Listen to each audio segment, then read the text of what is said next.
Hi guys, welcome to Unacademy NEET का Manthan batch, जिसमें हम आज करेंगे इकोसिस्टम का पार्ट 2। ठीक है, तो अभी तक हमने the first part of ecosystem was completed. कल हमने उसका सेशन कंप्लीट किया था। आज हम पार्ट 2 से स्टार्ट कर रहे हैं एंड आई एम कोमल यादव। मैं आपको मंथन सीरीज में बॉटनी पढ़ाऊंगी बेटा। जो बच्चे नए हैं, जो नहीं जानते कि मंथन सीरीज क्या है, तो ये 2021 के बच्चे जो नीट में अपीयर करेंगे, 2021 वाले नीट में जो अपीयर कर रहे हैं, उनके लिए क्रैश कोर्स है। कहने के लिए क्रैश कोर्स है, लेकिन हम जा तो हर टॉपिक के और हर चीज में डिटेल में रहे हैं। यहाँ पे आपको हैंड रिटन नोट्स और AIR 1 से लेके 1000 तक की तैयारी है बेटा। तो इसका मतलब एकदम धांसू टीचर लोग आप लोगों के साथ है and we are all trying to help you and guide you reach your goal. Best colleges हम टारगेट कर रहे हैं इंडिया के, जिसमें आपको AIR के अंदर 1000 AIR मतलब ऑल इंडिया रैंक के अंदर आना पड़ेगा। So welcome to the session, let's crack it people. And फटाफट से लाइक शेयर सब्सक्राइब कर दो ताकि बाकी बच्चे भी ज्वाइन कर सके हमें। So share and like and subscribe to the channel, क्योंकि चारों टीचर्स एकदम धांसू, तो उसके लिए कहीं और जाने की जरूरत नहीं है। सिर्फ एक मंथन सीरीज को फॉलो करो and that is it.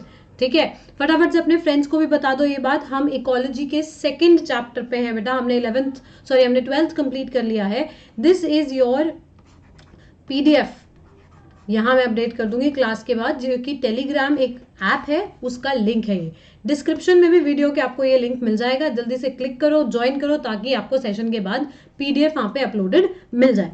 Okay, let's get started. आज हम स्टार्ट कर रहे हैं फ्रॉम इकोलॉजिकल पिरामिड्स और हम चैप्टर को करेंगे कंप्लीट। मेन टारगेट हमारा ये रहेगा आज की क्या क्या लाइंस इंपॉर्टेंट है NCERT की और क्या क्या कॉन्सेप्ट्स इंपॉर्टेंट है।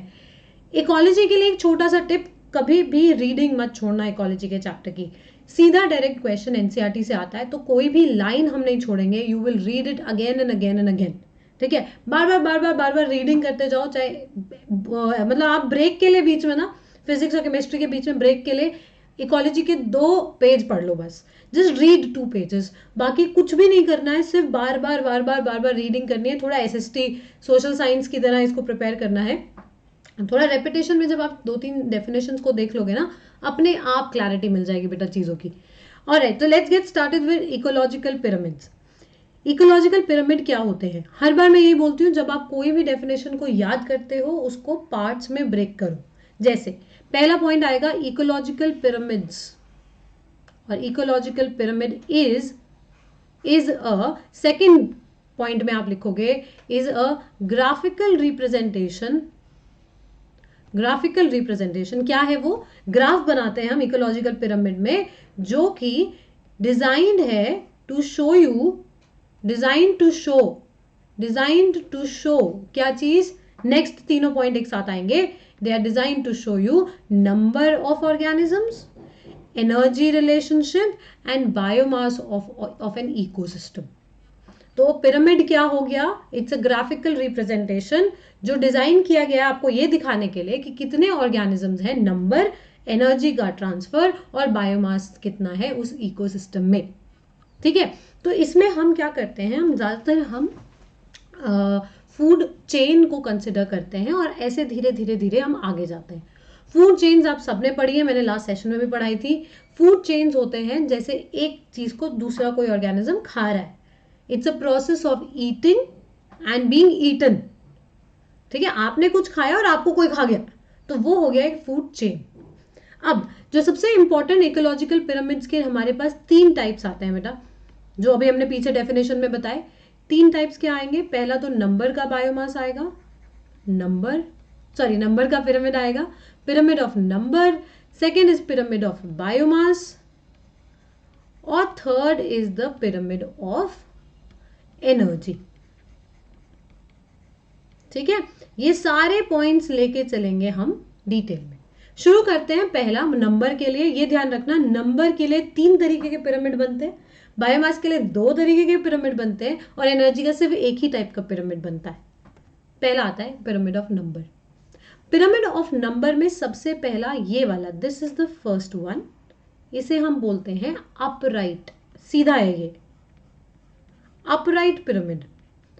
अपराइट पिरामिड में सबसे बेस हमेशा किसी भी पिरामिड का प्रोड्यूसर बताता है आपको, प्रोड्यूसर। ठीक है, प्रोड्यूसर क्या हो गया आपके प्लांट्स, तो जैसे मान लो ये सारे के सारे हो गए आपके ग्रासेस, ठीक है, ग्रासेस।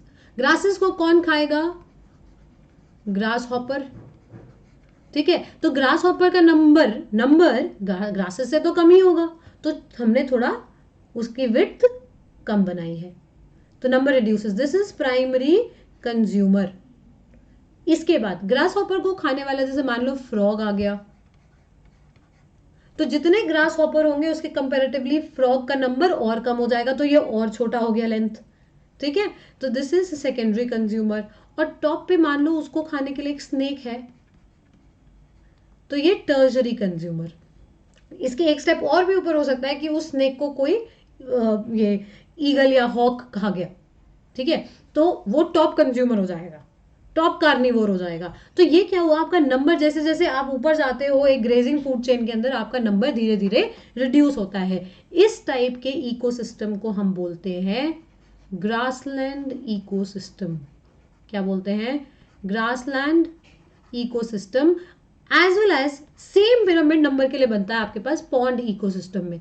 तो pond ecosystem and grassland ecosystem, ये दोनों के दोनों यहां पर इसके एग्जाम्पल में आएंगे। किसके एग्जाम्पल में, अपराइट वाले एग्जाम्पल में आएंगे।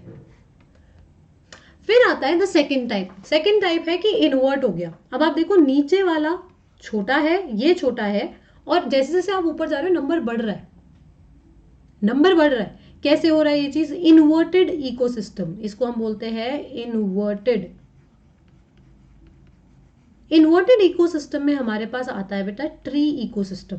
इमेजिन करो एक पेड़ है, primary producer is just one tree, एक पेड़ है, ठीक है। इस पेड़ पे रहते हैं बहुत सारे बर्ड्स। कौन से बर्ड्स, हर्बीवोरस बर्ड्स, जो सीड खाते हैं या पत्ते खाते हैं, ट्री पे रह रहे हैं, हर्बीवोरस बर्ड्स हैं। और इन बर्ड्स के ऊपर रहते हैं बहुत सारे पैरासाइट्स, बहुत सारे पैरासाइट्स, टिक्स वगैरह, है ना। तो ऑब्वियसली नंबर ज्यादा हो गया। एक ट्री था, उस पे बहुत सारे बर्ड्स थे, और उस बर्ड्स के ऊपर बहुत सारे पैरासाइट्स थे। तो ये कौन सा इकोसिस्टम हो गया हमारा, ट्री इकोसिस्टम में नंबर का पिरामिड उल्टा हो सकता है। Tree ecosystem can have an inverted pyramid of number, remember number। Third वाला, this is third is spindle shaped, ऊपर भी नारो नीचे भी नारो, ठीक है। इसको मान लो ये है आपका ट्री, एक ट्री है, तो प्राइमरी प्रोड्यूसर, सेकेंड लेवल हो जाता है primary consumer and secondary consumer, ठीक। ट्री के ऊपर फिर से वही सारे हम बोल रहे हैं हर्बीवोरस बर्ड्स हैं, हर्बीवोरस बर्ड्स है बेटा, ठीक है बच्चा। ये बर्ड्स पेड़ पे हैं, कुछ खा रहे होंगे वहां से, तो प्राइमरी कंज्यूमर हो गए, खाया इन्होंने। इन बर्ड्स को कोई एक चील आके खा गया, हॉक, बाज आके खा गया, तो हर्बीवोरस बर्ड्स के ऊपर सेकेंडरी कंज्यूमर या इस चेन में टॉप कंज्यूमर का नंबर कम हो गया वापस से। तो ट्री एक, बहुत सारे बर्ड्स, उसको खाने वाला हॉक एक या दो, वापस नैरो हो गया। तीन तरीके के आपके पास क्या बन सकते हैं, पिरामिड बन सकते हैं। First is upright, second is inverted and third is spindle. ये क्लियर हुआ। सेम चीज को अब बायोमास से देखते हैं। बायोमास में दो तरीके, मैंने बताया था ना आपको, नंबर के 3 है, बायोमास के 2 हैं, और एनर्जी का सिर्फ एक ही पिरामिड है। ये आएगा अपराइट। अब आप देखो, जो आपके पास लैंड इकोसिस्टम है, जिसको हम बोलते हैं ग्रासलैंड इकोसिस्टम,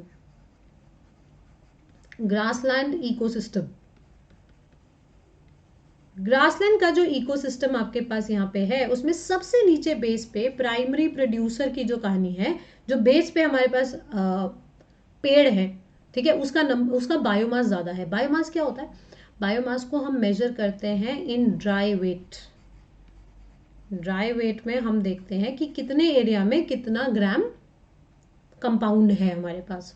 ठीक है, तो ड्राई वेट में क्या आएगा, हम ना पानी के बिना वे करते हैं। अब आप बोलो मैम पानी कैसे निकालोगे आप सेल के अंदर से, तो ऑलमोस्ट जैसे आपने बर्न कर दिया, फिर जो आपके पास ऐश बचा, मतलब वाटर इज मेजरली लॉस्ट, एकदम ड्राई बर्निंग, विस्क रिड्यूस किया आपने, तो आपके पास ड्राई वेट निकल के आता है। तो आप सिर्फ उसके अंदर ऑर्गेनिक इनऑर्गेनिक कंपाउंड देख रहे हो, पानी नहीं देख रहे।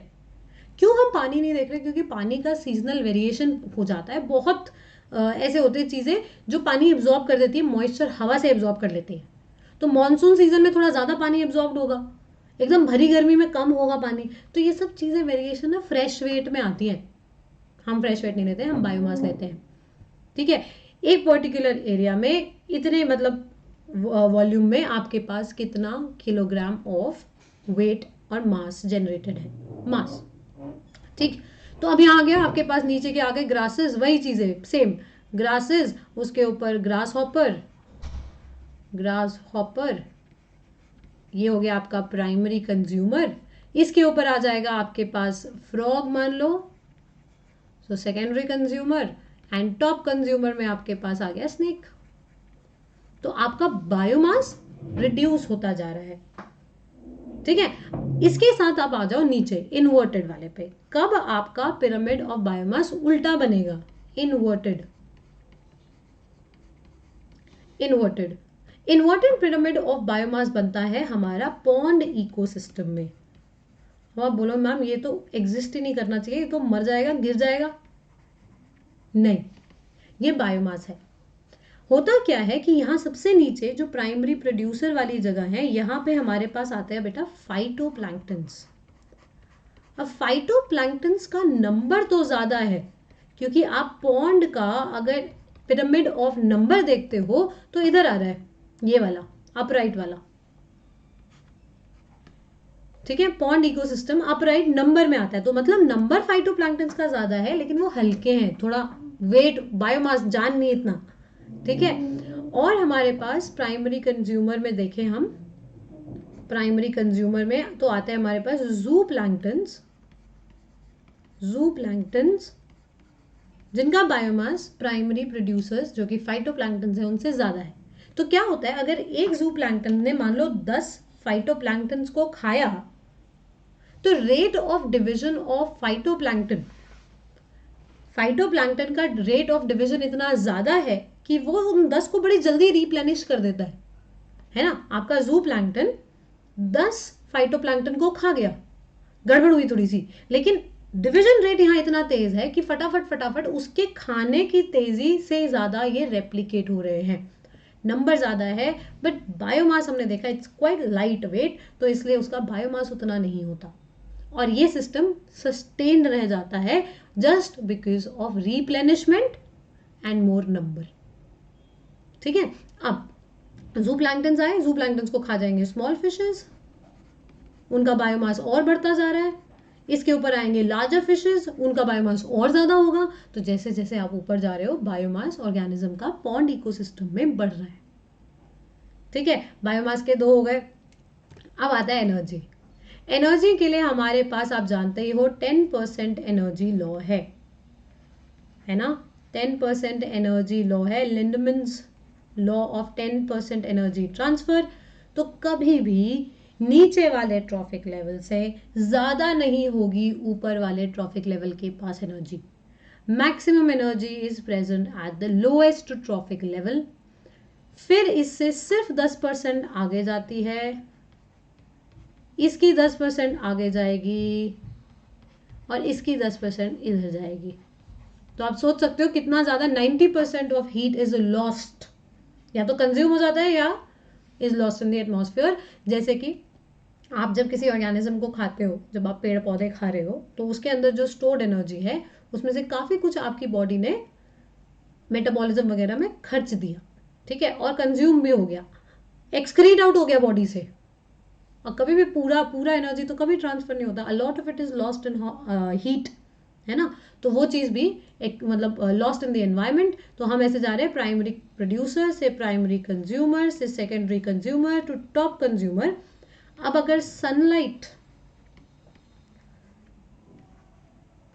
अरे यार सनलाइट अगर हमारे पास है मान लो इसकी एनर्जी किलो जूल्स में या किलो कैलोरीज में हम ले लें,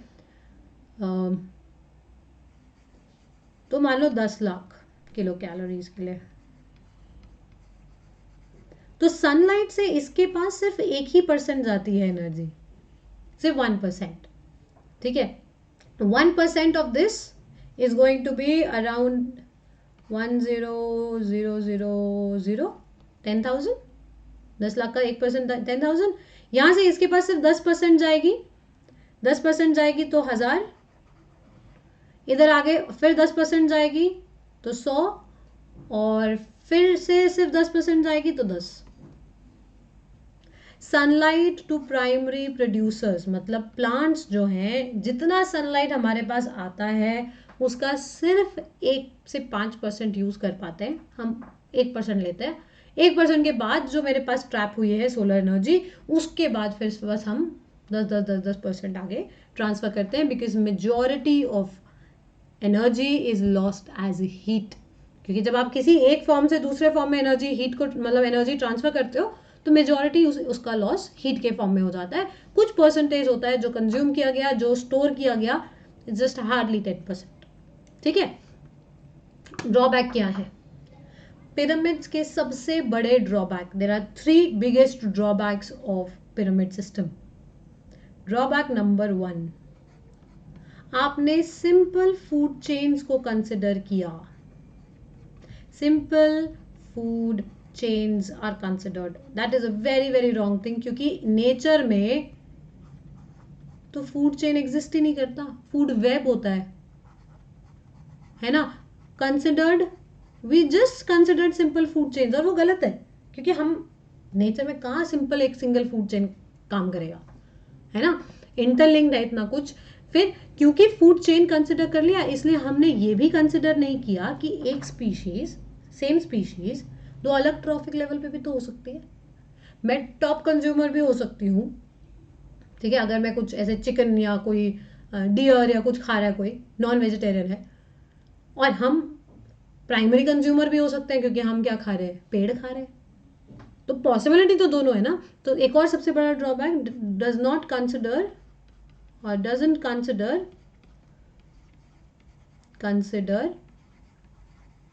more than one trophic level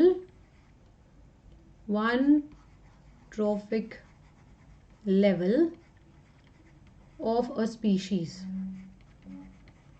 ठीक है। सेम स्पीशीज एक से ज्यादा ट्रॉफिक लेवल पे हो सकती है, ये चीज इसने कंसिडर ही नहीं करी। और हमने पढ़ा था लास्ट क्लास में कि पूरे बायोटिक कंपोनेंट को अगर हम इकोसिस्टम के डिवाइड कर दें, है ना, अगर इकोसिस्टम में जितने भी बायोटिक कंपोनेंट हैं उसको मैं डिवाइड कर दूं लिविंग चीजों को, तो 3 कैटेगरी में डिवाइड होती है, प्रोड्यूसर, कंज्यूमर और डीकम्पोजर, थे ना। प्रोड्यूसर, कंज्यूमर और डीकम्पोजर्स। हमने तीसरी कैटेगरी को तो कोई कंसिडरेशन ही नहीं दी है। आप सोचो कहाँ है सैप्रोफाइट्स, सैप्रोफाइट्स हो गए, डीकम्पोजर्स हो गए, ठीक है, पैरासाइट्स हो गए, मतलब हमने बेसिकली स्कैवेंजर्स हो गए, स्कैवेंजर्स को भी कोई जगह नहीं दी। There is no place, no position, है ना हमने कोई उनको पोजीशन दी है, ना कोई हमने प्लेस दिया उनको, हमने उसके बिना ही बना दिए हैं पिरामिड। तो आपने 3 में से एक को तो कुछ कंसिडरेशन ही नहीं दिया, 1/3 को इग्नोर करके चल रहे हो, कैसे ठीक हो सकता है।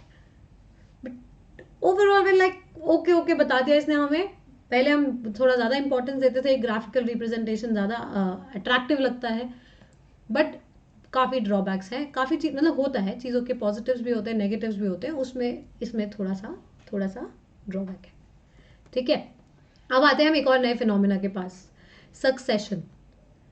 सक्सेशन इज अ ग्रेजुअल, ध्यान देना मैं 2-3 वर्ड लिख रही हूं, ग्रेजुअल का मतलब होता है स्लो, ठीक है।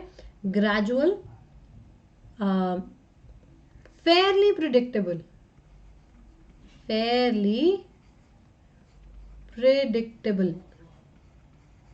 मतलब मैं गेस कर सकती हूं कि इसके बाद क्या आएगा, एक स्लो प्रोसेस है, फेयरली प्रिडिक्टेबल है, हम गेस कर सकते हैं आगे आने वाले टाइम में कैसी चीजें होंगी, ऐसे प्रोसेस को हम बोलते हैं सक्सेशन। सक्सेशन एक तरीके से किसी लैंड एरिया का ना एवोल्यूशन है, जो शायद हो सकता है जैसे आप पता नहीं कितने लोग अपने ग्रैंड पेरेंट्स के साथ रहते हैं और अपने गांव वगैरह में ही रहते हैं, आप देखोगे बहुत जगहों पे ऐसे बोलते थे कि यहाँ पहले एक नदी हुआ करती थी, या यहाँ पे एक पहले तालाब हुआ करता था, अब तो देखो जमीन हो गई है। इतना शॉर्ट लिव नहीं होता है चीज, लेकिन यही कहानी है।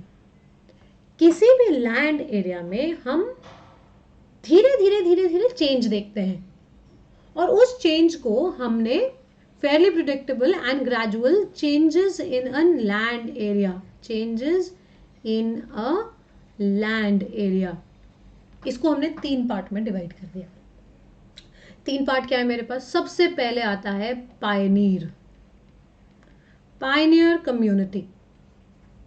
पायनियर कम्युनिटी सबसे पहले जो आई, सबसे मेहनत का काम इसको ही करना है, क्योंकि इसने सबसे बड़ा स्टेप लिया है कि मैं आज कुछ नया शुरू करने वाला हूँ, ठीक है। So it is one of the most, ऐसे ना मतलब आके भिड़ जाएंगे, यहाँ देखेंगे हमारी प्रॉब्लम है, हम देख लेंगे, है ना।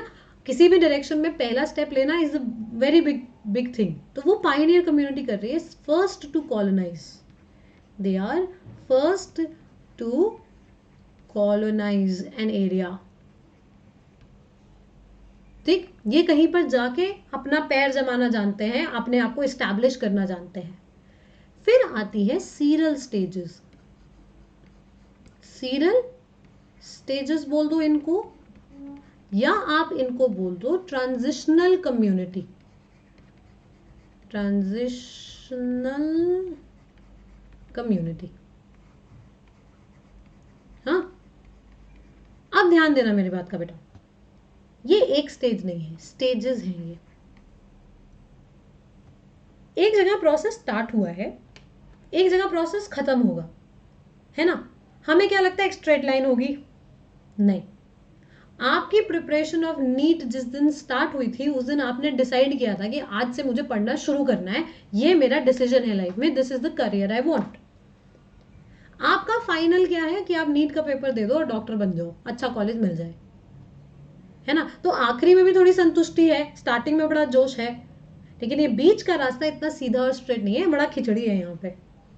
कभी अच्छा फील कर रहे हो, कभी हैप्पी हो, कभी सैड हो, कभी डीमोटिवेटेड हो, कभी मोटिवेटेड हो, कभी सिलेबस हो गया कंप्लीट, कभी किसी पेपर का सिलेबस ही कंप्लीट नहीं हुआ। तो है ना बीच में बड़ी खिचड़ी, ये खिचड़ी स्टेजेस। ट्रांजिशनल इज एक स्टेप आगे, थोड़ा इधर उधर, ऊपर नीचे, बट ओवरऑल क्या होता है, ओवरऑल क्या क्या होता रहता है before we reach the final community, and that is the climax community. अब आपको कैसे पता चलेगा कि आप क्लाइमैक्स कम्युनिटी पे पहुंच गए हो? ये होता है ज्यादातर फॉरेस्ट, चाहे आप पानी से शुरू करो, चाहे आप बैरन लैंड से शुरू करो, एकदम बंजर जमीन हो, चाहे पानी हो, कहीं से भी आओगे, कोशिश ये रहती है कि उस एरिया पे फॉरेस्ट क्रिएट हो जाए, ठीक है। बढ़िया, क्यों? क्योंकि ये कम्युनिटी जो होगी ये इक्विलिब्रियम पे होगी। इक्विलिब्रियम कैसे पता चलेगा? होम्योस्टैसिस, स्टेबल है, स्टेबल हो गई आपकी कम्युनिटी, अब ज्यादा चेंजेस नहीं दिखते हैं आपको। जैसे प्लांट, जैसे एनिमल्स, बराबर बराबर सिचुएशन दिखती है, हम स्टेबलाइज हो गए, है ना। Stables. And fourth point, homeostasis मतलब कहानी अब कंट्रोल में है, रेगुलेशन में है, न्यूट्रिएंट का बेटर रिसाइकलिंग हो जाएगा, बेटर न्यूट्रिएंट रिसाइकलिंग, कुछ लॉस नहीं हो रहा है एनवायरनमेंट में से, इसका वेस्ट कोई और कंज्यूम कर ले रहा है, उसको कोई और कंज्यूम कर ले रहा है, तो यही है हमारे सारे न्यूट्रिएंट्स, बेटर न्यूट्रिएंट रिसाइकलिंग और साइक्लिंग। एक का वेस्ट दूसरे के पास, दूसरे का तीसरे के पास, ऐसे करके यूज अप हो रहा है। Third, maximum diversity, maximum diversity. And six, less year two year change in productivity। Productivity क्या होता है, जैसे प्रोडक्टिविटी इज पर एरिया आप कितना बायोमास जनरेट कर रहे हो, ठीक है। तो जैसे जैसे आप पायनियर कम्युनिटी बहुत हार्श कंडीशन है, बहुत बिल्कुल या तो बिल्कुल ही बंजर जमीन है या बहुत ही पानी भरा हुआ है, आप ऐसी गड़बड़ सी सिचुएशन से धीरे धीरे धीरे धीरे बायोमास जनरेट करते करते करते करते ऐसी स्टेज पे पहुंच गए हो जहां हर साल लगभग सेम ही प्रोडक्टिविटी रहती है, क्योंकि आप कहाँ हो, आप मैक्सिमम प्रोडक्शन पे हो। मैक्सिमम प्रोडक्शन पे पहुंचने के बाद उसको और बढ़ाना नहीं पॉसिबल ना, मैं इसको मेंटेन कर लूं, बढ़िया, एम्स दिल्ली क्लियर हो गया, बस अब डॉक्टर बनने निकलना है ना। वरना क्या होता है, आपको हमेशा ऐसा better college better college better college मिल जाए, यही लगता है ना। अब सोचो आप धीरे धीरे धीरे धीरे धीरे धीरे जा रहे हो, जो भी आपका ड्रीम कॉलेज है मिल गया, परफेक्ट कूल है, अब वो टेंशन नहीं है जिंदगी में, ठीक। आपने पेपर दिया, नहीं आई वो वाली रैंक, तो आप थोड़ा पीछे आके फिर वापस चल दिए उस रास्ते पे। Climax community very less variation year after year, क्योंकि आप टॉप मोस्ट क्राइटेरिया सेट कर चुके हो और अब आप इसको मेंटेन करना है, आपको और कुछ नहीं करना, you just have to maintain it. But ध्यान रखना, maintaining a particular state also takes work, मेहनत लगती है। आप लोगों ने शायद पढ़ा होगा ये चीज कि equilibrium is a dynamic state, है ना, ये चीज पढ़ी है ना। इक्विलिब्रियम पे ऐसा नहीं होता कि काम कुछ नहीं हो रहा, कुछ काम नहीं हो रहा, नहीं, काम हो रहा है, बट नेट है चीज ना, कि जितना काम हो रहा है उतना हट भी रहा है, तो मतलब आपको स्टेबलाइज करके रखनी है चीज, there is no net work done, but चल रही है बात, हमने स्टेबलाइज करी हुई situation. So these are the 3 main stages of succession. अब देखो एक एक करके डिटेल में जाते हैं, सारे स्टेजेस के डिटेल में जाएंगे।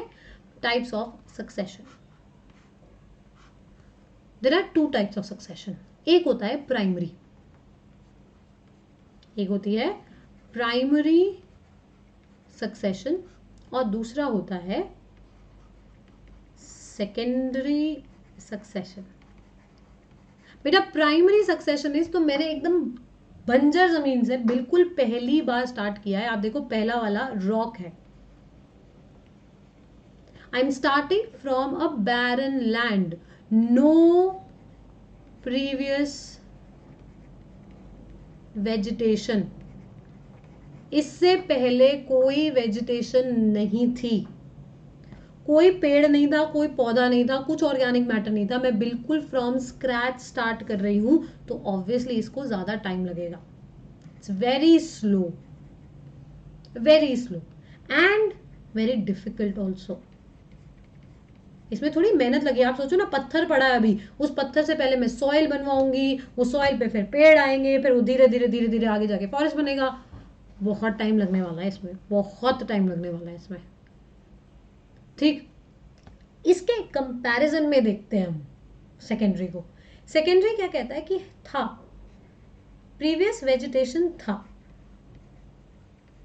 Previous vegetation was present but किसी रीजन से खराब हो गया, जैसे फॉर एग्जाम्पल फॉरेस्ट फायर लग गया हो, आग लग गई जंगल में, इतने बड़े बड़े पेड़ थे सारे खत्म, तो ऐसे में आपके पास क्या होगी प्रॉब्लम कि काम दोबारा शुरू करना पड़ रहा है, लेकिन क्या पता कुछ प्लांट्स की सीड्स हो अभी भी, है ना, कुछ प्लांट स्पोर के फॉर्म में हो, किसी का कोई 1-2 पेड़ बच भी गए हो, उनमें वेजिटेटिव प्रोपगेशन हो जाए, इजी है ना हमारे लिए, तो कंपेरेटिवली इजियर, कंपेरेटिवली फास्टर।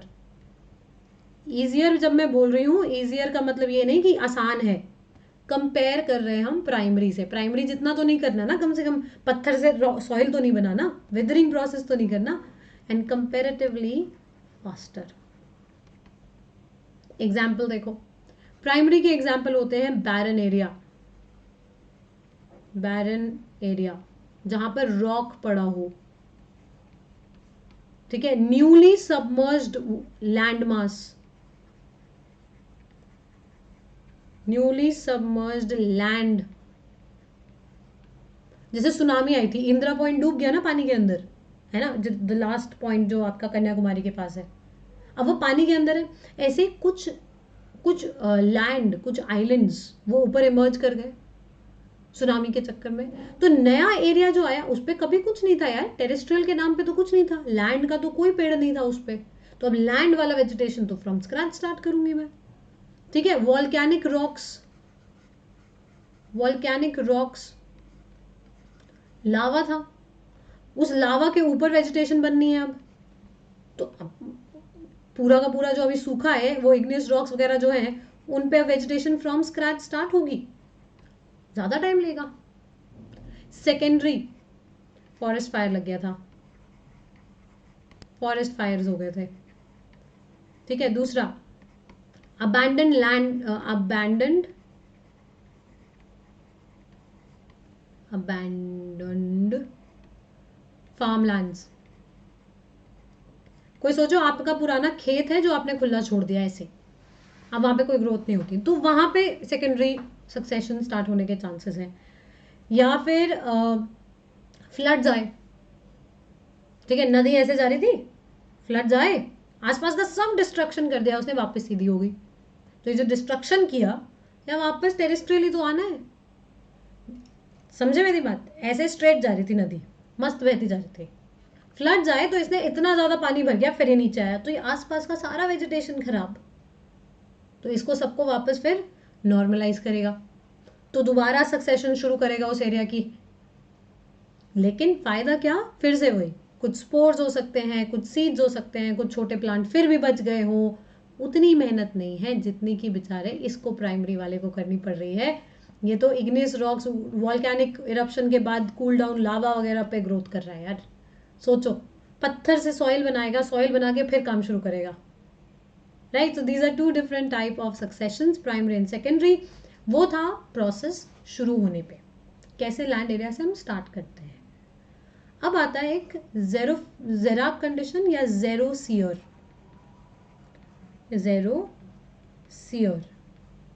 ज़ेरो तो आप जानते हो, ड्राई कंडीशंस, ठीक है। सियर का मतलब होता है सक्सेशन,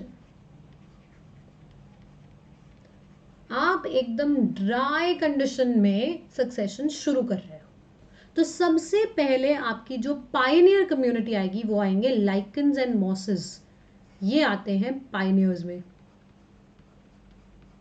ये पहली बार आएंगे, रॉक पर बैठते हैं, केमिकल सिक्रीट करते हैं, रॉक को तोड़ते हैं, बायोलॉजिकल वेदरिंग प्रोसेस, उससे सॉइल बनता है, थोड़ा ह्यूमिड होता है एनवायरनमेंट, वेजिटेशन आ गया ना, थोड़ा धीरे धीरे मॉइस्चर आने लगता है एयर में।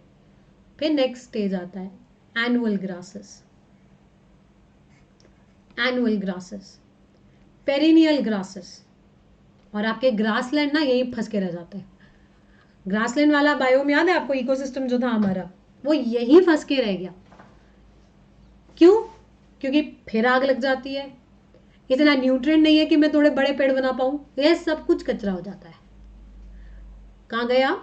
एनुअल से पेरिनियल, फिर वहां से आप पहुंचे स्क्रब स्टेज, जहां पेड़ हैं बट इतने ज्यादा बड़े और इलैबोरेट पेड़ नहीं है।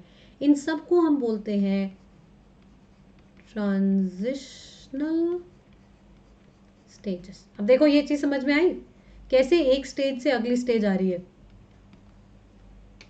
मॉसेस ने और लाइकन्स ने सॉइल ऑयल बना दिया ठीक ठाक, तो वहां पे आ गए, अरे हाँ ये तो अच्छी सी जगह लग रही है, ग्रासेस आके बैठ गई, ठीक है। उसके पास आई तो अरे यार यहाँ तो ग्रास ऑलरेडी रह रही है, हम भी रुकते हैं यहाँ पे, तो वो भी आ गए। कंपटीशन क्रिएट होगा, धक्का मुक्की, कि मेरी जगह। फिर कंपटीशन में आप जानते हो दो ही चीजें होती हैं, या तो कोई कोएग्जिस्ट कर जाता है या कोई एक्सटिंक्ट हो जाता है, उस जगह से हट जाएगा, ठीक है। बाहर से कोई स्पीशीज आई, उसने बोला तो अच्छा एरिया है, उसने बोला हाँ है भाई, मैं तो यहाँ पहले से रह रहा हूँ, अब मैं यहाँ पहले से रह रहा हूँ वाला ड्रामा शुरू हुआ, कंपटीशन क्रिएट होगा, लड़ाई होगी, जो सुपीरियर होगा या तो वो रह जाएगा, गॉसेस एक्सक्लूजन प्रिंसिपल, या मैकार्थर्स कोएग्जिस्ट कर सकते हैं, कोएग्जिस्ट कर देते हो, ठीक है, आगे चलते जाएंगे।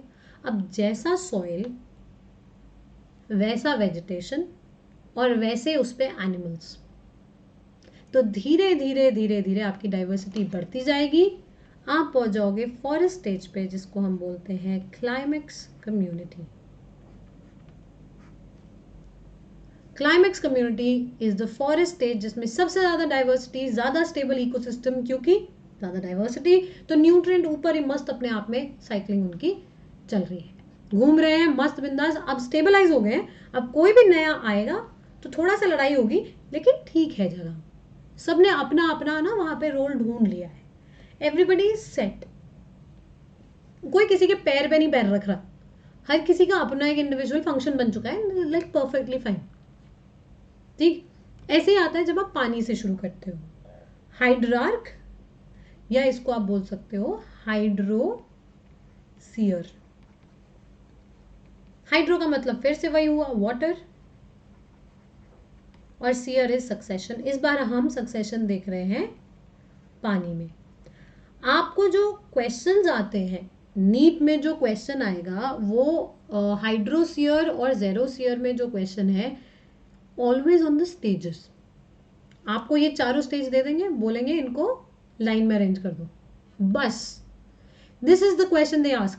प्राइमरी सेकेंडरी का कॉम्बिनेशन, इसमें हो सकता है ऑड वन आउट करके पूछ ले कि लाइकेंस है, मॉसेस है, एनुअल ग्रासेस हैं, और आपके यहाँ फाइटोप्लैंक्टन है, कौन सा पाइनियर है, ऐसे क्वेश्चन।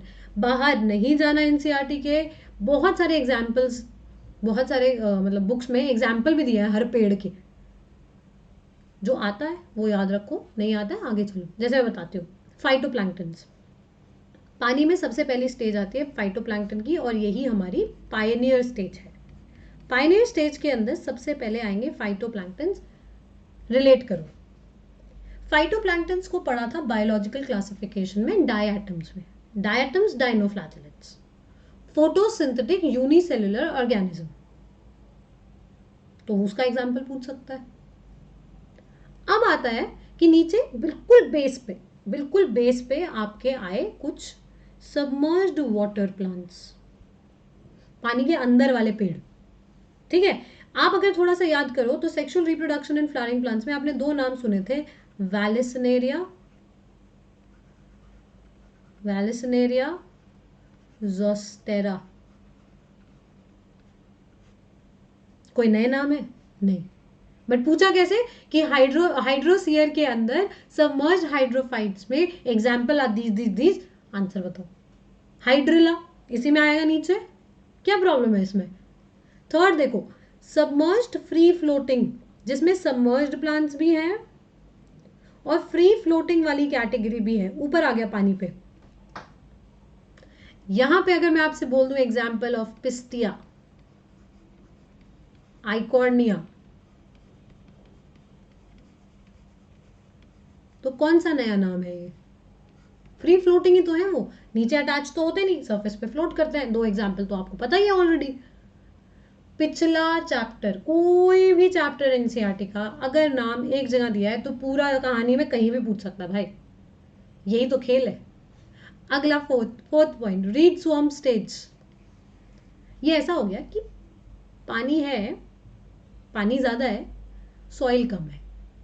ठीक है, आप देखो water is a lot of water is there, तो आप कह सकते हो मिट्टी से भरा हुआ पानी है ना, बहुत ऑर्गेनिक मैटर से भरा हुआ पानी है ये। रीड स्वॉर्म स्टेज, आप ऑलमोस्ट इधर पहुंच चुके हो, ऐसे ज्यादा बड़े बड़े पेड़ आ गए आपके पास, जो नीचे से अटैच भी है ऊपर आ गए, काफी हद तक सॉइल क्रिएट हो गया, लेकिन पानी का एग्जिस्टेंस अभी भी दिख रहा है मुझे। Read swamp stage.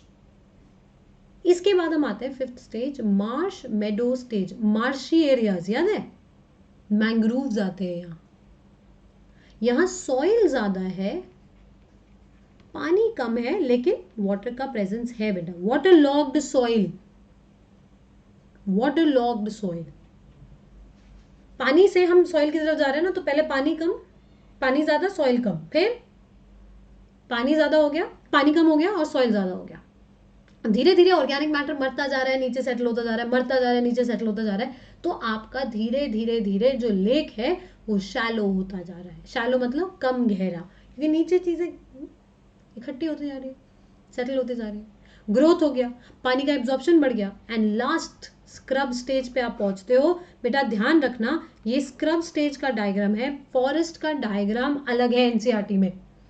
ये सारे पाइनियर हो गया, बाकी के चारों आएंगे आपके transitional, and the seventh will be your forest, that is climax community. Question only इसी बात पे आता है सिर्फ क्वेश्चन की क्या स्टेजेस रहे, क्या स्टेजेस रहे, ठीक है। घबराना नहीं, कोई इधर उधर क्वेश्चन नहीं आ रहा, relax, it's a very easy topic, very easy topic. और अगर बोलोगे तो मैं एक पीडीएफ शेयर कर दूंगी आपके साथ इन द टेलीग्राम ग्रुप, जहाँ पे आपको सारे जितने भी प्लान्स हैं लिखे हुए एक साथ में दे दूंगी। याद नहीं करने हैं, याद नहीं करने हैं, बट एक बार देख लेना, ठीक है। वो भी आई वुड नॉट सजेस्ट, एक बार पहले एक बार ही पूरा एनसीईआरटी हो जाए फिर ऐसी चीज़ों में जाना। और भी अच्छी बात पता है क्या है, जब भी आपको ये डाउट हो कि मैं एनसीईआरटी से बाहर जाऊं कि नहीं जाऊं, ठीक है, क्लास के नोट्स पढ़ो, एनसीईआरटी पढ़ो और प्रीवियस ईयर सॉल्व कर लो एक बार। लास्ट 10 ईयर में देखो अगर उससे कोई क्वेश्चन आया है, नहीं आया है, छोड़ो यार, क्यों इतना बर्डन करना। आपके पास physics, chemistry, botany, zoology 4 subject है, 4 सब्जेक्ट का 11th 12th है, उसमें तुम्हें बाहर जाके सिलेबस पढ़ना, पागल डालोगे आराम से बिंदास, ज्यादा टेंशन लिए बिना, just what is important, this is important. Nutrient cycling, nutrients का डिफरेंट ट्रॉफिक लेवल्स में घूमना, और न्यूट्रिएंट आया कहां से, अर्थ एटमॉस्फेयर, तो हम इनको कहते हैं बायो जियो केमिकल साइकिल्स। क्या बोलते हैं हम इनको, bio geo chemical cycles are involved in cycling of nutrients, ठीक। कैसे, बायो मतलब जो भी चीज मूव कर रही है वो लिविंग चीजों के थ्रू मूव कर रही है। तो ये जो साइक्लिंग है इसमें एक कंपोनेंट लिविंग का है, दूसरा अर्थ सरफेस का है, और तीसरी चीज वो कोई केमिकल है, किसी केमिकल फॉर्म में चल रहा है।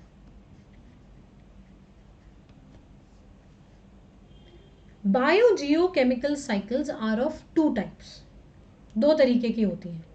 एक होगा सेडिमेंट्री, वैसे तो आप क्लासिफिकेशन बहुत तरीकों से कर पाते हो, लेकिन हमें ब्रॉडली 2 के बारे में ही पढ़ना है, सेडिमेंट्री और गैशियस।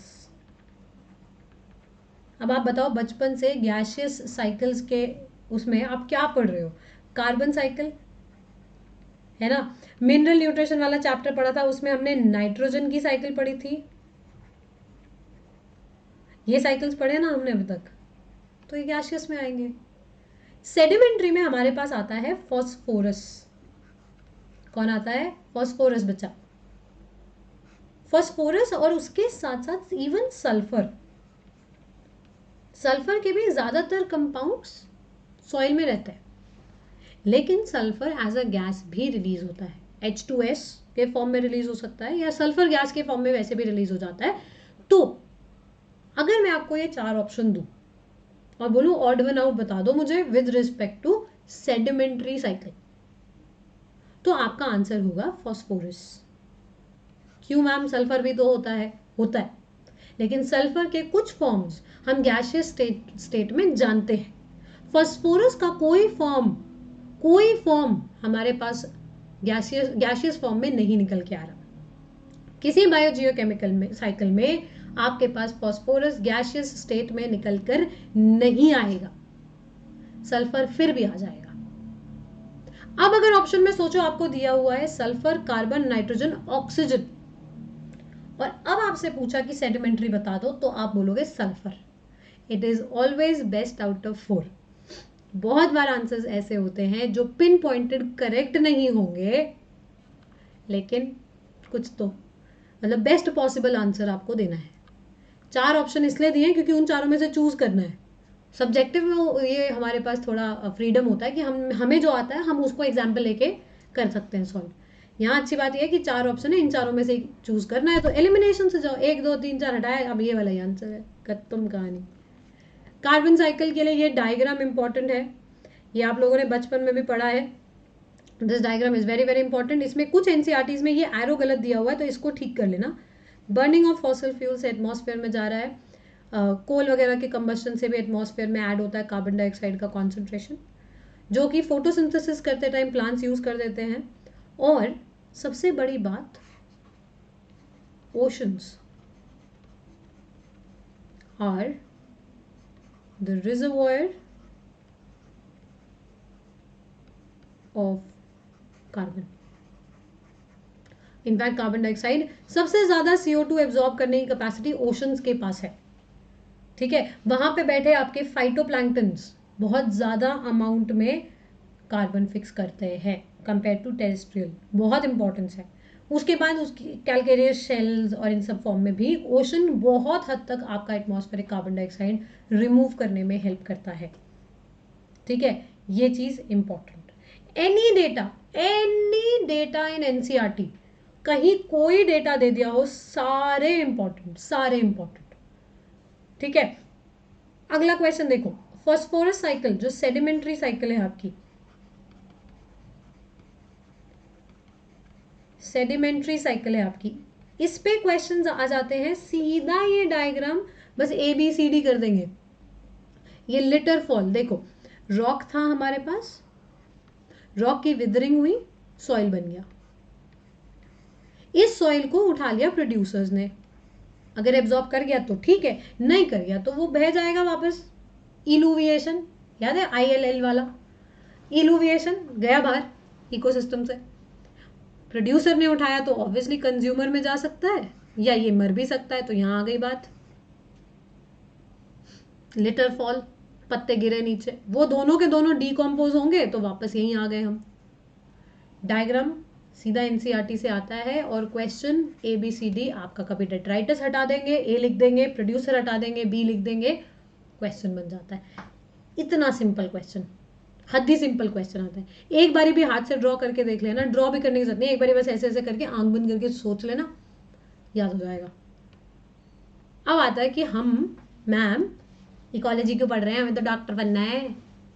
मेरे पास बहुत आता था ये क्वेश्चन ऑफलाइन में, जब बच्चों को पढ़ाते हैं, मैम क्या है ना इकोलॉजी क्यों पढ़ रहे हैं, हम तो डॉक्टर बनने जा रहे हैं, हमें क्या फर्क पड़ता है, सांस ले रहे हो ना, फर्क पड़ता है। Ecosystem services, we need to be very very aware. हमें पता होना चाहिए कि जिस एनवायरमेंट में हम रह रहे हैं, जिस नेचर में हम रह रहे हैं, उसका इंपॉर्टेंस क्या है, वो क्या क्या कर रहा है हमारे लिए, जो कि हम जानते भी नहीं है, ठीक है। और उसका जब कॉस्ट लगाएंगे ना, तो वो भी अभी आ गया, बहुत मस्त चीज करी थी अंकल ने। Purification of air and water, mitigation of droughts and floods, drought नहीं आने देता, मिटिगेशन इज अवॉइडिंग, ड्रॉट्स और फ्लड्स नहीं आने दे रहा है।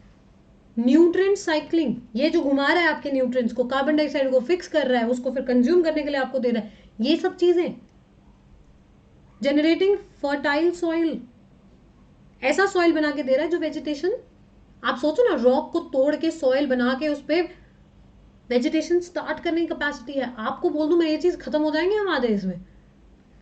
वाइल्ड लाइफ को हैबिटेट दे रहा है, कितने सारे इतने बड़े बड़े एनिमल्स ओशंस में। ब्लू व्हेल के लिए कोई एक्वेरियम बना पाए हम अभी तक?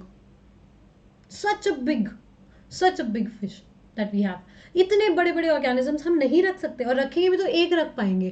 क्या आप इतने सारे ऑर्गेनिजम्स रख पाओगे कि आप उसके पूरे वाइल्ड लाइफ को एक हैबिटेट दे सको? नहीं। मेंटेनिंग द बायोडाइवर्सिटी, आपस में इतना इंटरलिंक्ड बनाया है कि एक दूसरे को खाता है, दूसरा तीसरे को खाता है, सब कुछ ठीक रहता है, डिसबैलेंस नहीं है। आपने जैसे एक स्पीशीज गायब करी, एक डिसबैलेंस क्रिएट हो जाएगा, सब डब्ल्यू गिर जाएगा नीचे। पॉलिनेटिंग क्रॉप्स, इसके बारे में तो हम सोचते ही नहीं। मेंडल अंकल ने एक्सपेरिमेंट किया था आर्टिफिशियल हाइब्रिडाइजेशन का, डस्टिंग वाला, पोलन वाला। इस चीज को हमने स्ट्रैटेजीज वाले चैप्टर में most tedious and time consuming process बोला है।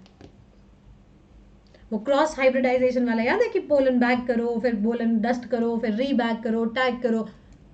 इस चीज के लिए हमें बहुत टाइम और मेहनत की जरूरत है, वो चीज फ्री में करके दे रहा है। Providing storage site for carbon, ये बहुत इंपॉर्टेंट है, क्योंकि carbon dioxide and even methane आपके GHGs है, ग्रीन हाउस गैसेस, वापस घूम फिर के कहानी हमारे ही ऊपर पड़ेगी, हमारे ही ऊपर आके गिरेगी पक्का। एंड द लास्ट इज, घूमने चलते हैं यार, बड़ा बहुत दिन हो गए पहाड़ नहीं देखे। एस्थेटिक, सुंदरता, it's pleasing, spiritual, cultural values, aesthetic, सुंदर दिख रहा है, ये सारी वैल्यूज जो हमें इनकलकेट कर रहे हैं हम। आप अपने आप देखोगे, जो लोग पहाड़ों में रहते हैं, जो लोग नेचर के बहुत क्लोज है, जिनके आसपास ओशन है, वो अपने आप ही हम्बल हो जाते हैं। आप देखोगे ये चीज़, जब आप घर में स्कूल, घर घर स्कूल, स्कूल कॉलेज घर, आप जैसे ही ब्रेक लेके आते हो ना, पहाड़ों से आओ चाहे कहीं ओशन के पास से आओ, आप अपने आप ऐसे रिलैक्स फील करते हो। यू रियलाइज कि इतनी बड़ी चीज़ें हैं दुनिया में, कुछ नहीं है उनके सामने, है ना। वो हिमालय से एक बार ऐसे ऐसे हिल गया, बस खत्म कहानी, खत्म कहानी। इधर से इंडियन ओशन ने मारी छलांग, गया इंडिया। तो we need to understand how much nature is doing for us for free, मुफ्त। लेकिन अगर मैं कॉस्ट लगा दूँ तो मैम, मैं तो आप बोल रहे हो मैम हो तो रहा है ना फ्री में। हाँ ठीक है, एक बार प्राइस टैग लगा के देखते हैं। तो एक दिन एक अंकल आए मस्त, रॉबर्ट कॉस्टेंजा, रॉबर्ट कॉस्टेंजा। इन्होंने बोला चलो कॉस्ट ही लगाते हैं, ठीक है। तो उन्होंने बोला कि अगर हम पूरी दुनिया में जितने भी हम लोग प्रोडक्शन कर रहे हैं, हम अगर पूरा टोटल जीडीपी वैल्यू देखते हैं, तो world economy comes up around $18 trillion, 18 trillion US dollars, ठीक है। और मेजरली जो हमें मेहनत लगेगी 50% सॉइल बनाने में, क्योंकि मैंने आपको वही बोला था, रॉक को तोड़ के आप वेदरिंग करके सॉइल बनाओ, फिर उसको फर्टाइल भी बनाओ, उपजाऊ। सॉइल तो आपके डेजर्ट में भी है, आपका जो डेजर्ट है पूरा का पूरा, सहारा, थार डेजर्ट, ये सब कुछ भरा हुआ है सॉइल से, बट फर्टाइल नहीं है ना, पॉइंट नहीं है उसका कुछ। फिर नियरली, ये साइन हटा देना, nearly you will require 10% for recreation, nutrient recycling के लिए भी आपको 10% लगेगा। क्लाइमेट रेगुलेशन, कब ठंडी हवा, कब गर्म, कब किस्मत की हवा बदलनी है, 6%। और वाइल्ड लाइफ को हैबिटेट देने के लिए 6%। ये सारा कुछ करने में हमारा नियर कॉस्ट आ रहा है, नियर हमारा कॉस्ट आ रहा है 33 trillion US dollars, 33 trillion US dollars. सारी सारी कंट्रीज मिलके सारा पैसा भी, अपनी पूरी इकोनॉमी सिर्फ नेचर के पीछे लगा देगी, तो भी हमें उससे डबल चाहिए। डबल, हाँ नियरली डबल। तो सोच के देखो, है ना थोड़ा चौंकाने वाली चीज, right. So what we can do at present, अभी सबसे बड़ा, अभी वो कोरोना टाइम्स निकले है ना, now the biggest threat that we have right now is climate change. Individually हर इंसान को अपने एंड पे एक स्टेप, कुछ स्टेप्स ऐसे लेने पड़ेंगे जिससे कि वो अपने एंड से पोल्यूशन रोक सके, अपने एंड से चीज़ों का वेस्टेज रोक सके। और सबसे इंपॉर्टेंट चीज़, आप लोगों ने the 3 R's you have heard ना, रिसाइकल, रीयूज एंड रिड्यूस। बेटा reduce the waste, and reducing the waste का सबसे बेस्ट तरीका है कि जो चीज़ आपको नहीं चाहिए, what is your you don't need, don't buy it. अपने पास अननेसेसरी चीज़ें इकट्ठी करनी बंद करो, अगर ज़रूरत नहीं है डोंट बाय। घर में एक बॉटल है नारियल तेल का, तो पहले उसको ख़त्म हो जाने दो, फिर दूसरा ले आना, ठीक है। एक टूथपेस्ट है, तो पहले उसको ख़त्म हो जाने दो, फिर दूसरा ले आना। जस्ट बिकॉज आप मार्केट हर महीने जाते हो और हर महीने लेके ही आना है, नहीं। स्टॉप होर्डिंग थिंग्स, इकट्ठी करनी बंद करो और दूसरों को दे दो। शायद आपको नहीं चाहिए हो, किसी और को चाहिए होगी, उसको दे दो, है ना, किसी के काम आ जाएगी। आइदर रीयूज, रिसाइकल और रिड्यूस। एंड रिड्यूस का बेस्ट चीज इज स्टॉप बाइंग वेस्ट। नहीं चाहिए तो मत लो। फिर थोड़ा सा अवेयर रहो, क्यों लेना है एप्पल ऐसा जिसके चारों तरफ प्लास्टिक या थर्मोकोल की पैकिंग हो, आप तो उसको तो फेंकोगे ही ना। अगर आप अब घर से जूट बैग ले जाओगे और 5 एप्पल वैसे खरीद लाओगे तो नहीं हुआ ना वेस्ट। वो थर्मोकोल का साइड में एकदम पिंक सा सुंदर सा जाली वाला कवरिंग चाहिए, क्यों चाहिए, नहीं चाहिए हमें। Stop packing it like that. You will stop buying, मेरे को खरीदना ही नहीं है भैया, रख लो अपना ये बाहर का थैला, आप रखो, काम आएगा आपके दूसरे एप्पल को सुंदर दिखाने के। ऑलरेडी जिस चीज की पैकिंग है उसके ऊपर 4 पैकिंग करी हुई है, मत लो ऐसी चीजें, मत लो ऐसी चीजें, you need to reduce it from your end. ठीक है, high time we start looking at nature the way it is and start protecting it. नहीं तो हमारा ही बुरा है, लाइफ नहीं खत्म होगी, life is very very very strong, वो नहीं खत्म होगा। क्यों नहीं खत्म होगा? हमसे बहुत पहले भी लाइफ था। आप सोचो ऐसे अजीब अजीब जगहों पे, हॉट वाटर स्प्रिंग जहां एसिड है, H2SO4 है ना सोल्यूशन में, उसमें आर्की बैक्टीरिया रह रहा है। तो मतलब life can exist in the worst of the condition and the best of the condition. We are in the best condition right now. तो अगर कुछ गड़बड़ हुई तो हमारे साथ होने वाली है, life will continue even after we go ahead, मतलब आफ्टर अ लॉन्ग टाइम में भी। हमसे बहुत पहले से लाइफ है, हमारे आने के बहुत बाद तक भी रह सकती है, कोई बहुत बड़ी बात नहीं है। वी नीड टू प्रोलॉन्ग हमारा एग्जिस्टेंस अर्थ पे, और उसके लिए नेचर का ध्यान देना अभी फिलहाल प्राइम इंपॉर्टेंस। ठीक है, मीनवाइल जल्दी से ये सारे के सारे डाउनलोड कर लो ऐप, जिसमें आप अचीवर बैच जो 3rd से स्टार्ट हो गया ये भी है। ऐसे बहुत सारे नए नए बैचेस आते रहते हैं। अर्ली एंथुस बैच 2022 के लिए शुरू हो गया है 6 मार्च से। ठीक है, कॉम्बैट इज बैक 14 मार्च को सुबह कॉम्बैट है 11 बजे। Don't forget to use Komal live code as your enrolment tag. ठीक है, इनवाइट करते टाइम आपसे वो एक नया, जब आप डाउनलोड करोगे ऐप तो आपसे कोड पूछेगा, कोमल लाइव कोड यूज कर लेना। यहाँ पे आपको लीडर बोर्ड्स मिलेंगे, पैन इंडिया पेपर होता है कश्मीर से कन्याकुमारी तक। ठीक है, सब बच्चे पार्टिसिपेट करते हैं एंड उसका डिटेल सोल्यूशन भी आपको मिलेगा, बेस्ट कंपटीशन आपको मिलेगा, आपको अच्छे लीडर बोर्ड्स मिलेंगे, आपको पता चलेगा आप कहाँ स्टैंड करते हो पूरे फुल कंपटीशन में। ठीक है, इसमें ये हमारे लिए इंपॉर्टेंट, स्कॉलरशिप मिल जाएगी आपको, 100% स्कॉलरशिप तक भी अवेलेबल है। वही करना है, कोमल लाइव कोड लगाना है। अनअकैडमी पे 100% से 25% तक का स्कॉलरशिप भी आपको मिल सकता है। तो प्लस की स्कॉलरशिप बैठे बैठे मिल जाएगी, प्लस के लिए पे भी नहीं करना पड़ेगा, या करना पड़ेगा तो बहुत ही कम।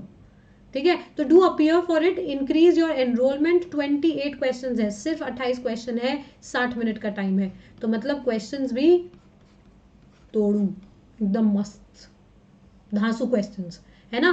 तो इतने सही क्वेश्चंस आएंगे अगर, तो और कुछ नहीं तो क्वेश्चन ही प्रैक्टिस हो जाएगी बच्चा, isn't it? So enroll for free, absolutely free है एनरोलमेंट भी और एग्जाम भी, कोई 1 रुपए भी नहीं मांग रहा है। बस कोड क्या यूज करना है ये आप जानते ही हो, code is Komal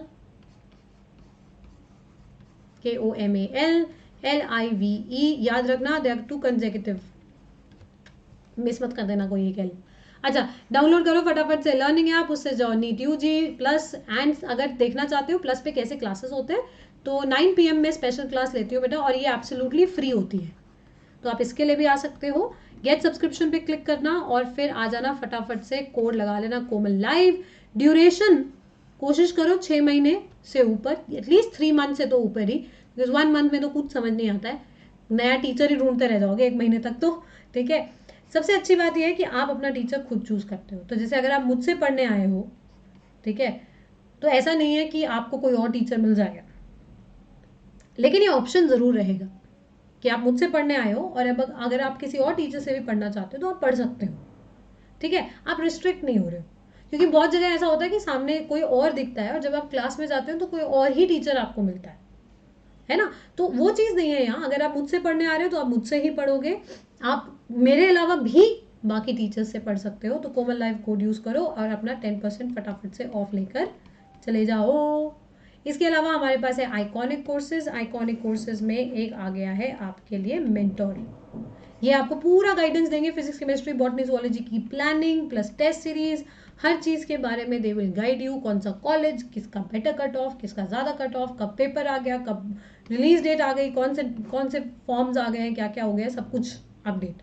Komal live code, paper का एनालिसिस से लेकर प्लानिंग से लेकर गाइडेंस तक सब कुछ बाय दिस मेंटोर। और 4 PM चल रही है हमारी प्लस क्लासेस, ठीक है, जिसमें मैं करा रही हूँ मॉर्फोलॉजी।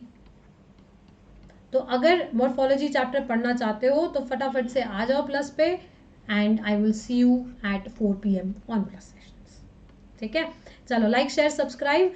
एंड बहुत सारे बच्चे मुझे पता है बाद में देखेंगे, इसको प्लीज पढ़ के खत्म करो। चैप्टर का लास्ट पोर्शन है, टिंगू सा चैप्टर है, फटाफट से कंप्लीट करो इसको। And here I will update your PDF also, मैं पीडीएफ भी आपका अपडेट कर दूंगी यहाँ पे, ठीक है। कोमल लाइव कोड है आपका, गेट योर 10% ऑफ। आपने यूज कर लिया है ऑलरेडी, आप ऑलरेडी प्लस पे हो, तो अपने किसी फ्रेंड्स, फैमिली, जूनियर, सीनियर को रेकमेंड कर दो। अगर वहां भी नहीं हो तो just spread the code man, बता दो किसी को, कोई 10% ऑफ ले लेगा, क्या टेंशन है। ये मेरा टेलीग्राम आईडी है बेटा, जिसको मैं 10:30 ओपन करती हूँ फॉर डाउट्स, 10:30 PM डाउट्स के लिए ग्रुप ओपन हो जाएगा। And till then take care, bye bye, and पढ़ाई करते रहो।